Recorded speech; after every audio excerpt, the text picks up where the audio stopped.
Schultz tweeted, "The look on Senator Sherrod Brown's face as he pulled out the first copy of his new book is everything.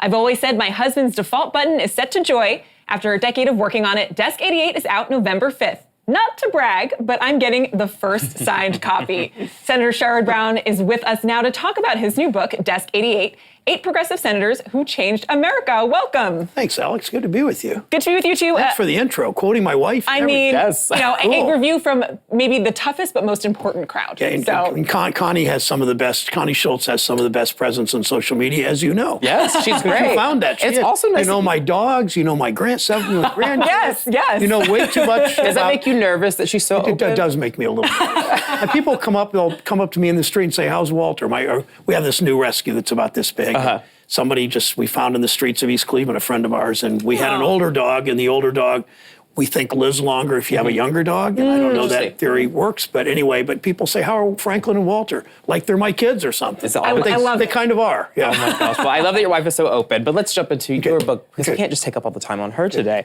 So the senators you write about carved their names into Desk 88. How did you decide which ones to write about, and what was surprising about what you learned? It started my first month in the Senate when the 10 freshmen were figuring out where to sit by seniority, the desks available, and there are no bad seats in the Senate floor. So I started pulling out desk drawers because a senior senator told me that a lot of senators carved their names in their desk. And I pulled it out and I saw Hugo Black of Alabama, George McGovern, Al Gore, and then it just said Kennedy. And I asked, Ted Kennedy was still alive. I asked him to come over to my desk and I said, "Which brother is this?" He said, "Well, it's got to be Bobby's. I have Jack's desk." So I looked at these senators and all of them played a significant role in a couple of ways. One, in progressive legislation, whether it was collective bargaining or civil rights or Medicare, but also they all sort of led in a message of hope. And even though these 8 senators, they all look like me, they're all white men, there were not much of anybody else in those 7 decades in the Senate.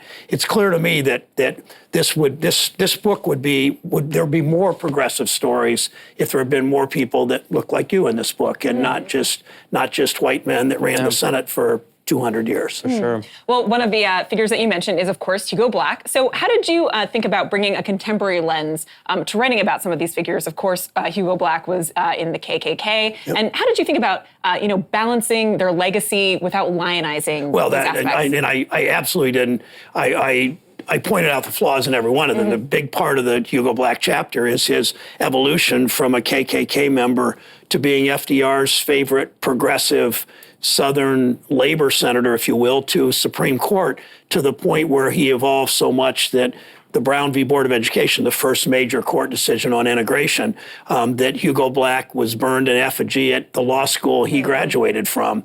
He had gone so far in the minds of a lot of white Southerners. So I in no way papered over or painted over any of the flaws of senators, but I also understand that if you one of the things you learn from history is that it does, as Dr. King says, the arc bends towards progress, towards justice.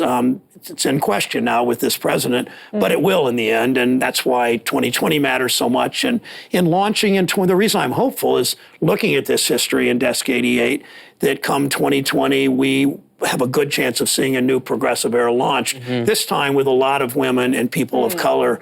Clearly will be the reason we defeat Trump, and I think there'll be a lot more women and people of color in the Senate and the House as we move forward in another progressive era. And you mentioned this a bit, but you said this book is mostly about white men because that's who's been leading our country for so long. But as we enter 2020, what responsibility do white men in the Senate and the government more broadly hold in assuring that people that look like us have seats at that table? The Ohio Democrats are now building a farm system where we're recruiting and training a whole lot of women and people of color.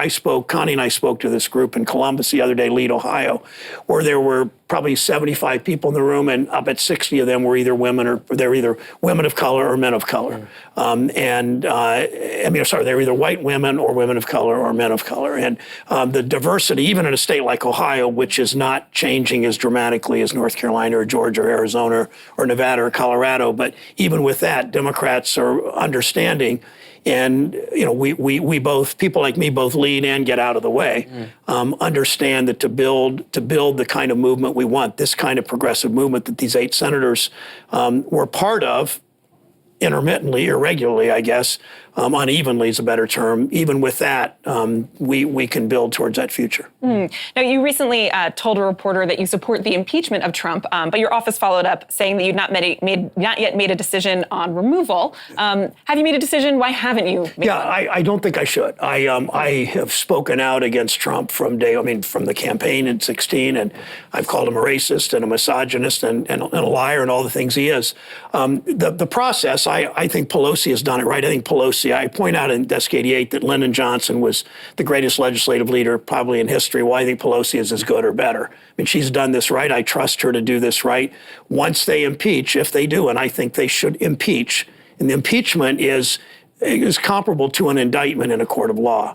And then the president can defend himself and his lawyers and all of that in the Senate during the trial. And I am one of 100 jurors as a U.S. Senator. I took the oath in January of 19 for this term, my third term.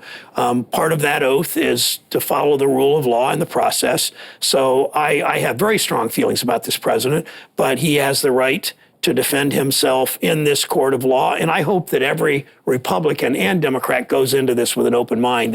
That I was asked at Beechwood High School the other day about this and about public pressure. And I said, once you're in this court of law, the Senate making this decision on removal of the president from office, something the Senate has never done, you have to treat it. You don't listen to public opinion. You don't get swayed by social media or letters or calls or conversations or by your spouse. You listen to the evidence and you make a decision. If we do that, I just hope my Republican colleagues are willing to be that open-minded, just to actually listen to the evidence and make the decision not on their politics.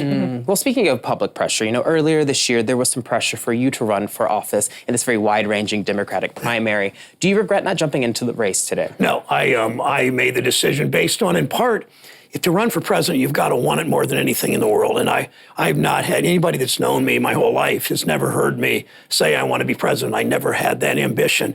There's a story many years ago. A Vermont senator was talking about his colleagues, and he said the only cure for the presidential virus in the U.S. Senate is embalming fluid.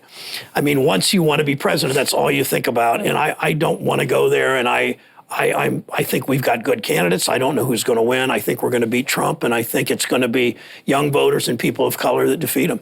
All right. So before we let you go, we have a question that we may need to define for you. But you have 5 grandkids. Have they used the phrase "okay, boomer" on you yet? No, they've not.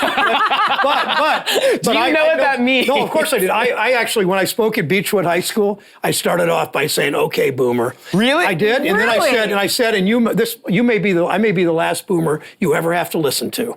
And I started with that, and they actually, I think they laughed. I'm not sure they thought I would have laughed. Getting it, but anyway. But no, my grandkids, the 6 of the 7, there's 7 now. 6 of the 7 are under 7, and the 11-year-old hasn't used it, but I'm sure he will. All right. Well, all right. Thank you so much for taking that question. Thanks. Sorry, my hands Thanks for joining us. Thanks. Enjoyed it, Alex. Thanks. Desk 88 is out now. Stay tuned for more AM to DM. Okay, boomer.